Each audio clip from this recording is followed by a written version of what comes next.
Hey everyone, before this episode begins, I want to let you know that I just started a brand new Secret Sonics Discord server. So if you want to join the community, head on over there. There'll be a link in the show notes. Go check it out. Hey everyone, welcome back to Secret Sonics. This is episode 114 with Travis Ference. I had a great chat with Travis about so many things, including his musical education at Berklee College of Music, working at Capitol Studios, engineering pop vocal sessions. We talked about his switch to freelance and niching into mixing during the pandemic. We talked about his podcast, Progressions, and how he started it and things he's learned from doing it. We talked about his approach to mixing and vocal tones, getting drums to sound punchier by aligning samples, and so many other things, including how he was able to redefine success for himself and be a much happier audio guy. So with all that to say, I think you're going to love this conversation. So here's my conversation with Travis Ference here on Secret Sonics. You're listening to Secret Sonics, a podcast exploring the creative side of music production. Join us weekly for honest conversations with real-world music producers and audio professionals.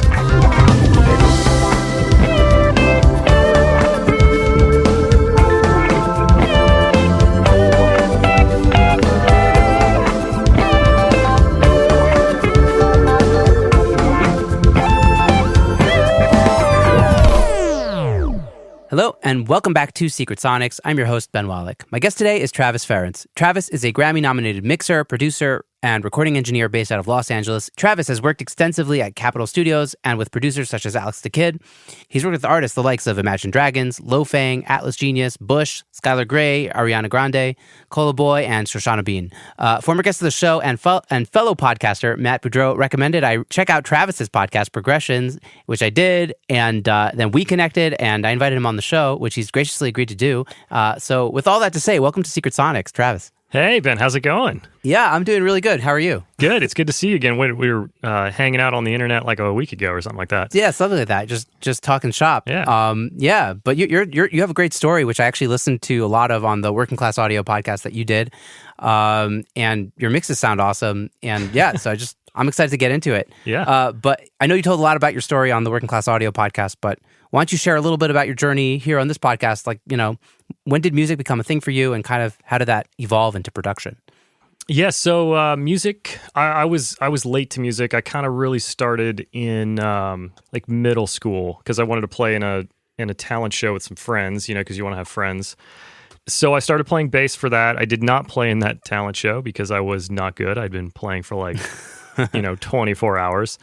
But that was kind of the beginning. So when I got to high school, I started playing guitar, and kind of just that really became a big part of my life. Except I also played sports, so I was kind of had the artsy music friends, and then I had like the jock sports friends, and I was really torn on what to do for a while, and then for better or for worse, I had a sports injury, and I missed a season of lacrosse is what I played, and that was the year that I really went all in on music.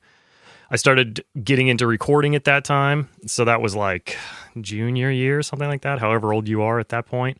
And me and a friend, Greg, we went to town just making records in our bedroom, staying up all night, burning CDs, trying to sell them to people at school for whatever, $5, $2. That sounds familiar. Yeah, is it right? Yeah. Doing your own artwork, printing. You had those like little stamps, like we had to put the sticker on the CD, right? Right. Yes. Burn them at like 2 speeds, so you'd stay up all night just to make like 15 CDs. Those days are gone. So that was kind of my entry into recording, and then from there it was off to college, and that was Berklee College of Music at the time. So yeah, and you got a degree in audio engineering. Yeah, I mean, it's just a bachelor's of music. That's the only thing they hand out over there. So I had got a bachelor in music, and the focus there for me was music production and engineering. They have a business program, still a bachelor's of music though. They have guitar performance. They have the whole gamut. And the facilities there at the time were amazing. They're even better now. It's kind of mind blowing. It's like a skyscraper. When I went there, it wasn't run down, but it had a vibe. It had a vibe. It was great though. I enjoyed it. Boston is an amazing city. If anybody's considering going to college in Boston, whether it's for music or not, like put it at the top of your list. It's like a really good spot to be 18 to like 26 in. I didn't go to college for that many years. You meet people like Goodwill Hunting, and whatever. Yeah, exactly. So Berklee, I did 4 years there.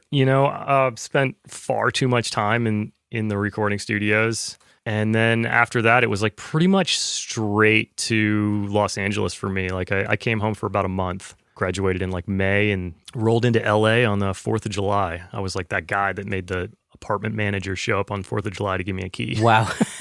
A lot of people talk about, going to audio school and kind of being like, yeah, I didn't really get that much real world knowledge, but I made a lot of, connections. Was that the case for you, or did you actually learn a lot of real world audio stuff as well? No, I think it's both. I mean, I can only speak to that program because that's where I went. But I think that when you're educating people in basically any field, that it's really hard to get the real world to intersect with the way that you teach.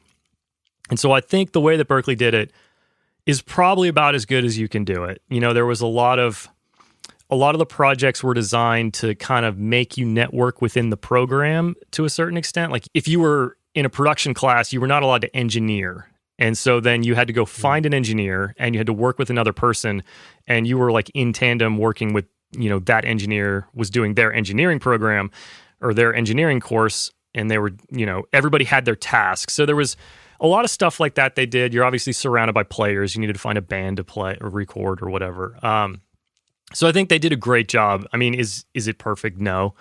Nothing's perfect, right? So, but I was very satisfied with how prepared I was when, I got out into the world. That's amazing. So that's super cool.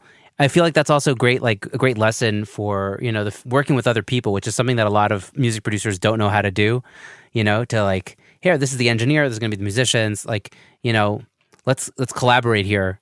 Where I feel like a lot of audio engineers, music producers, mixing engineers are kind of just like lone wolves going at it by themselves in their man or woman cave. And I think that's something that's missing. Yeah. I mean, I think that, people skills are probably, they might be ahead of your actual technical skills in the music industry.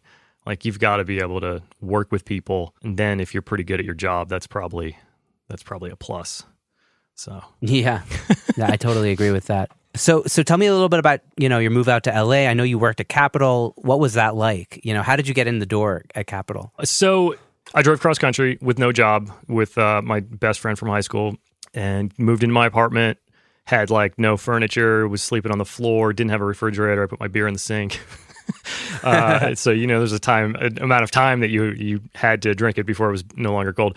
But I was looking at a lot of studios. I was looking at studios like Henson, Westlake, Village, Interscope. These were all studios that at the time had a lot of Berklee people in them. There was a lot of connections. So they're the ones I knew about because people that had graduated before me, that's where they were. If they were in Los Angeles, they were working at one of those studios because they were very Berklee heavy at the time. Capitol was not on my radar because nobody from Berklee worked there. It was like, I don't know, there was this black hole where just, there was a studio and everybody knew it was there, but nobody knew anybody there. So the catalyst for going there was that I went to school with the son of a very successful engineer, Elliot Shiner, who's done amazing work. And, he spoke at our graduation, and he also recorded like the commencement concert that you have at the end of the year, right? And so his son came to me and was like, hey man, you want to like work in the truck with my dad? Like we're going to record the show. He needs like 2 or 3 people. And I'm like, cool, this sounds awesome. And so I did that when I was, finishing. It was my graduating year. And so I met him and I was asking him like, hey, I'm going to LA. Like, do you have any advice?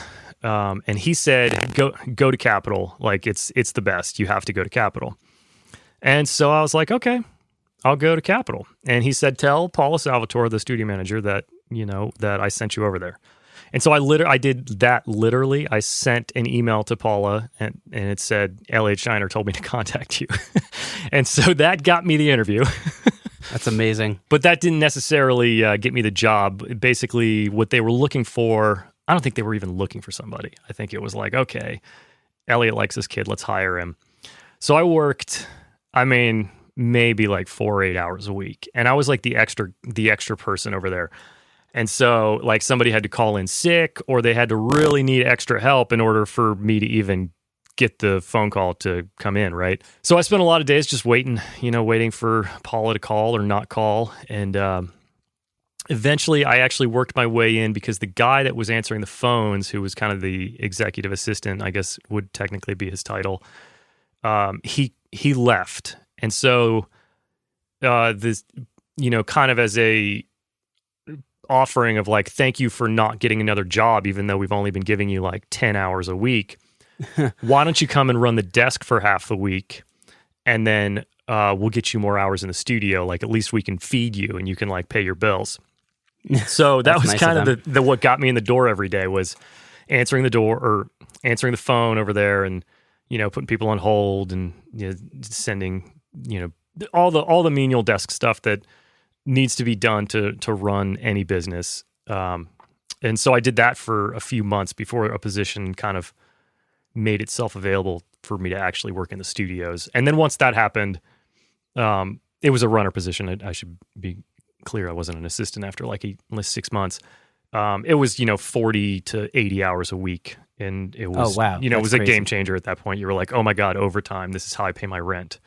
And so that's when things kind of chilled out a bit. Wow. What would be like the biggest lesson you learned working at Capitol? Obviously it's like one of the greatest studios on earth. Man, okay, here's the first thing that popped into my mind, and I think for anybody that goes to work in a big studio, it's probably the first thing that hits you. It's got to sound like a record all the time from the first instinct, or from the first second. I mean, I remember the first time I walked into a room to take a coffee order, there was like it was definitely a film scoring session, because I'm thinking about the people that were in there. It was a film session, but I just remember it was like,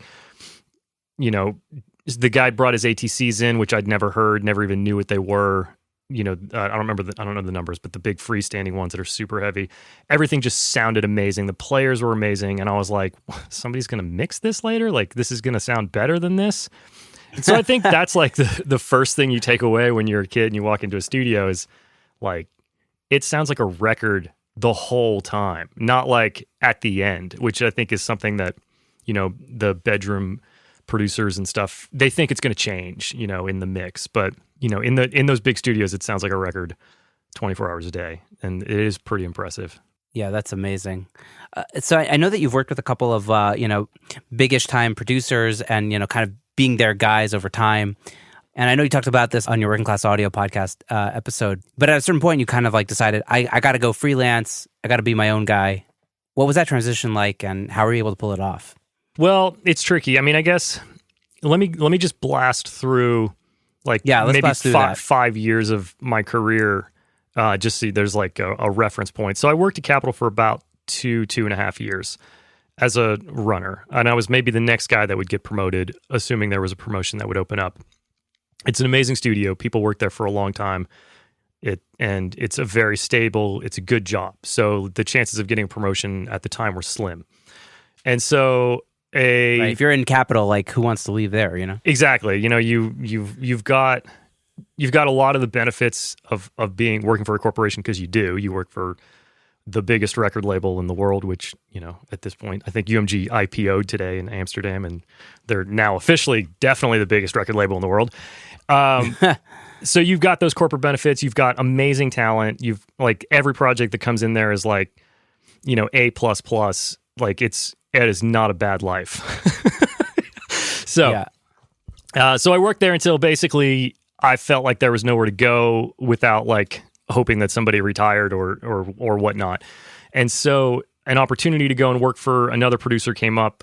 His name was Matthew Gerard. He was doing at the time a lot of Disney stuff. This was like the era of like Hannah Montana and High School Musical, early Jonas Brothers, the first time they were big.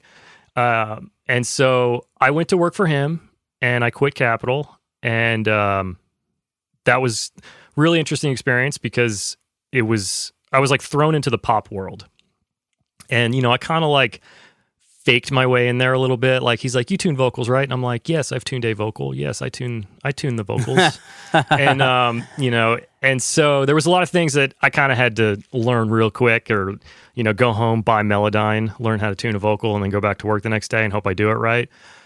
And so it was crazy. It was just a complete juxtaposition of what was happening at Capitol, which was like TV shows, film scores, jazz bands, rock bands too, but like just